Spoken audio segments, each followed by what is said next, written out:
বন্ধুরা, আজ আমি বানাবো চিকেন স্টু। চিকেন স্টু বানানোর জন্য আমি প্রথমে চিকেনগুলো খুব ভালোভাবে ধুয়ে রাখলাম। চিকেন স্টু বানাতে যে যে সবজি ব্যবহার করলাম সেগুলো হলো পেঁপে, আলু, গাজর, টমেটো, বিনস, পেঁয়াজ, আদা, রসুন, কাঁচা লঙ্কা। আপনারা চাইলে এর থেকে আরও বেশি সবজি ব্যবহার করতে পারেন। আমি এই কটা সবজি দিয়েই চিকেন স্টুটা বানাবো। একটা মশলা বানিয়ে নেব চিকেন স্টু বানানোর জন্য। তার জন্য গোটা গোলমরিচ,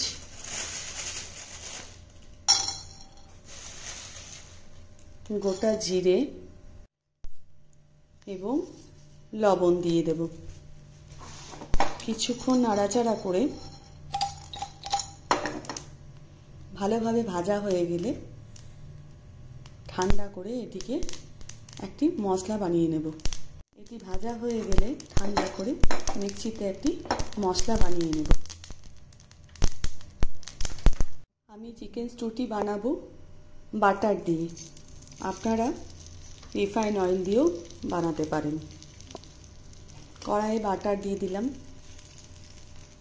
বাটারটি গলে গেলে, বাটারটি গরম হয়ে গেছে, তাতে দেব এলাচ, দারচিনি, লং,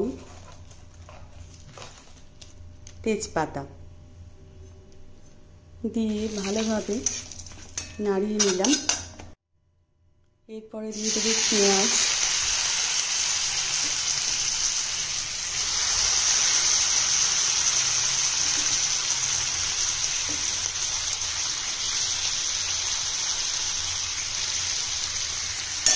পেঁয়াজটি ভালোভাবে ভেজে নিতে হবে।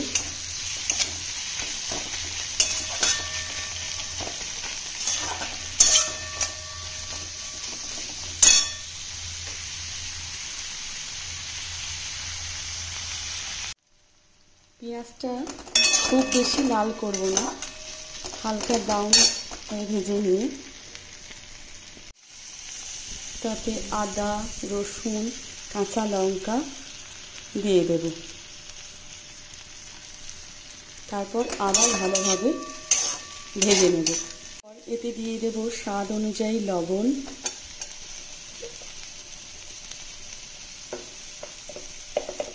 দিয়ে দেব হলুদ,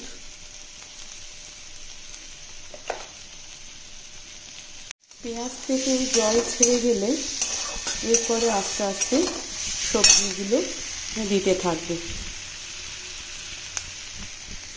দিলাম পেঁপে,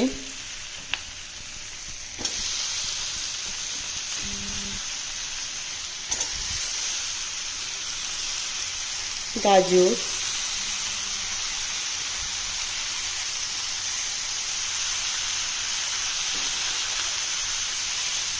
দিয়ে দিলাম আলু,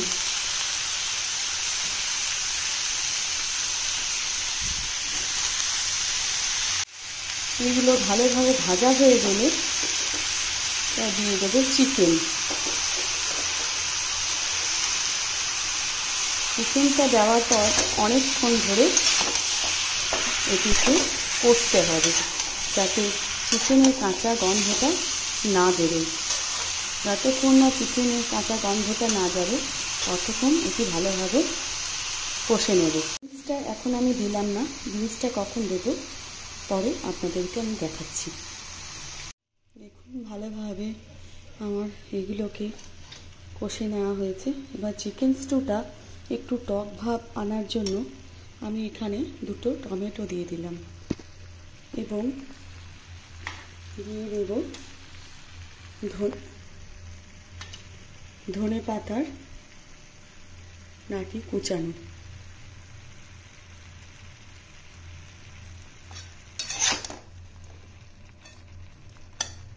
স্টুটা একটু ঘন করার জন্য আমি অল্প একটু চালের গুঁড়ো জল দিয়ে ভালোভাবে মিশিয়ে নিলাম।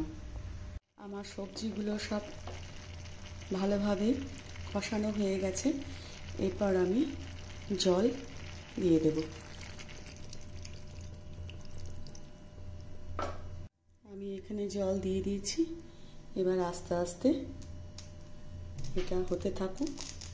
তারপর আমি দেখাচ্ছি আপনাদেরকে আমি আর কি করছি। চিকেন স্টুটি আমি ব্রেড বাটারের সাথে খাবো, তাই আমি ব্রেডটাকে ভালোভাবে টোস্ট করে নিলাম। সবজিগুলো কিছুটা সিদ্ধ হয়ে গেছে, এরপর আমি বিনসগুলো আস্তে আস্তে দিয়ে দেব, কারণ বিনস সিদ্ধ হতে বেশিক্ষণ টাইম লাগে না।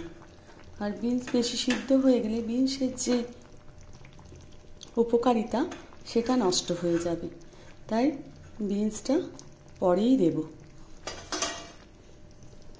তারপর আরও কিছুক্ষণ ফুটতে দেব। এরপর ভেজে রাখা মশলাটি উপর থেকে ছড়িয়ে দেব।